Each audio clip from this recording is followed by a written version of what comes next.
몇 가지 자료 요청을 하기 전에 좀 말씀을 드릴 사항을 먼저 말씀을 좀 드리겠습니다. 근데 야당에서 지난해 1년 동안 저희 법사위에서 야당이 요구하는 현안 질의를 안 했다라는 그런 말씀을 해주셨는데요. 조금 사실이 다른 측면이 있는 것 같습니다. 의사일정 모든 부분에 있어서 여야 간에 좀 원만히 합의되지 않은 측면도 있지만 대부분은 간사 간의 합의를 통해서 여러 가지 현안 질의를 했고, 그에 따라서 오히려 추미애 장관이 아들 휴가 사건 같은 경우에는 진단서도 있고 정당한 본인의 휴가를 나갔는데도 불구하고 야당에서 없는 사건을 만들어냈다라고 할 정도로 1년 내내 현안 질의를 했습니다. 그런데 현안 질의가 충분하게 보장되지 않았다라고 하는 것은 좀 적절하지 않는 지적이라고 생각이 됩니다. 그리고 아울러서 이 사건과 관련되어서 찌라시성 기사를 하나 보고 긴급 현안 질의하는 것이 부적절하다라는 평가를 해주셨는데 거기에 동의하기가 좀 어렵습니다.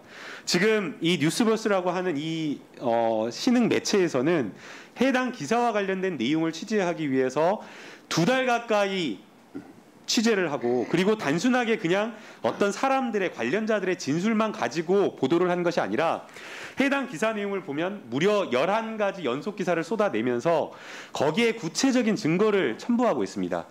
전달했다고 하는 고발장 내용, 그리고 당사자 간에 주고받았다라고 하는 이 텔레그램 메신저의 캡처 화면까지 있는데, 심지어는 거기에 대해서 일부 사실상 인정하는 김웅원의 진술까지 있었습니다. 그런데 이것을 찌라시성 기사다라고 하면서 평가절하하는 것은 매우 좀 적절하지 않은 평가라고 생각이 듭니다. 굉장히 구체적인 여러 가지 내용이 나왔기 때문에 이 사안을 바탕으로 해서 저희가 법사위에서 현안 질의하는 것이 맞다라고 생각이 됩니다. 이 본질과 관련되어서는 이미 지금 김영배 의원님께서 말씀하신 대로 단순하게 그냥 그 고발 사주가 아니라고 생각이 됩니다. 이거는 형식상 드러난 것은 그 고발 사주이지만 실질적으로 저희가 그 내용을 들여다봤을 때에는 오히려 선거 개입, 그리고 검찰권의 사유화라고 평가를 하는 것이 맞기 때문에 매우 신중하고 중대한 사안으로 법사위에서 긴급 현안 질의를 하는 게 바람직하다라고 보입니다. 그리고 이제 앞서 몇몇 의원님들께서 왜 검찰총장이 나오지 않고 왜 당사자가 나오지 않았냐라고 말씀을 하셨는데, 이 법사위 현장에 당사자들이 나와 있습니다. 실제 이게 만약 이 의혹이 사실이다라고 한다면 국민의힘이 사실상 공범이고, 그리고 거기에 김웅 의원이라고 하는 사람이 관여가 되어 있고, 그리고 거기에 피해자는 최강욱 대표이자 그리고 저희 민주당입니다.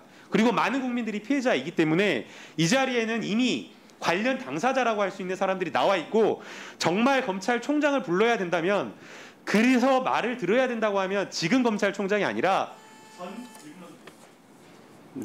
직접 답을 할 수 있고 국민에게 해명을 해야 되는 전직 검찰총장인 윤석열 후보가 나와서 이야기하는 게 맞다라고 보입니다.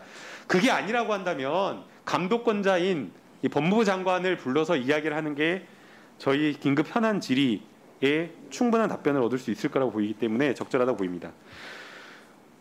그 장관님께 사실 자료 요청 몇 가지 좀 드리고 싶은데요. 지금 문제가 되는 수사 정보정책관실에서 여러 가지 고발장을 작성했다라는 의혹이 나오고 있고 정보를 수집했다라는 이야기가 나오고 있는데, 이 수사정보정책관실에서 정보 수집을 하고 평가를 할 때에 막무가내로 하진 않을 거라고 생각이 됩니다. 대검에서 가지고 있는 여러 내규, 어떤 방법에 의해서 어떤 경우에 어떻게 하는지 그 자료를 좀 부탁드립니다. 아마 규정이나 지침이 있을 것으로 보이는데요.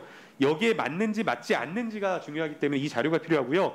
그리고 관련된 정보나 이러한 것들 생성된 문건 목록까지 자료 요청을 부탁드립니다.